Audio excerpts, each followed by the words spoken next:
पांझरा नदी किनारी असलेल्या पंचमुखी हनुमान मंदिरात 18 नोव्हेंबर रोजी चोरी झाली होती। या चोरट्याने मंदिरातील सोने चांदीचा ऐवज तसेच दानपेटी लांबवली होती। साडी घातलेला चोरटा सीसीटीव्हीत कैद झाल्यानंतर पोलिसांनी तपासाला गती दिली। या प्रकरणी जिल्हा पोलीस प्रमुख श्रीकांत धिवरे यांनी स्थानिक गुन्हा अन्वेषण विभागाचे पोलीस निरीक्षक श्रीराम पवार यांना तपासाचे आदेश दिले। त्यानंतर निरीक्षक पवार आणि त्यांच्या टीमने चोरट्यांचा शोध लावला। यात चोरी झालेला मुद्देमाल आणि 5 जणांना स्थानिक गुन्हा अन्वेषण विभागाने ताब्यात घेतले आहे।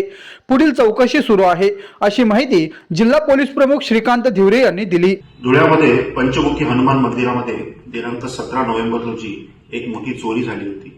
त्या अनुषंगाने PILCB त्यांचे सर्व अधिकारी आणि स्टाफ यांनी अतिशय चांगली मेहनत घेऊन आज 5 आरोपी अटक केलेले आहेत। त्यांची नावे आहेत सनी रमेश चव्हाण, हा वरखडी रोड धुळे येथील राहणार आहे। सुनील गायकवाड हा देखील धुळ्याचा राहणार आहे। सलमान युसुफ पठाण हा साखरी रोड येथे राहणार आहे। जाकीर हमीद शेख हा पण देखील साखरी रोड येथे राहणार आहे। आणि नंदुरबार येथे गजानन अशोक सराफ हा सराफ याचं दुकान आहे। या 5 लोकांना आपण अटक केलेली आहे। या चोरीमध्ये जेवढा मुद्देमाल चोरी गेलेला होता, म्हणजे सोन्याचा टिळा होता, 1.5 किलो चांदी होती, दानपेटीमधील रक्कम होती, टॉमी हे जेवढे मोबाईल्स होते हे सगळे आम्ही रिकव्हर केलेले आहेत। या आरोपींवर पुढचे मागे देखील 6 गुन्हे दाखल आहेत आणि या अनुषंगाने आपली चांगली कामगिरी करण्यात आली।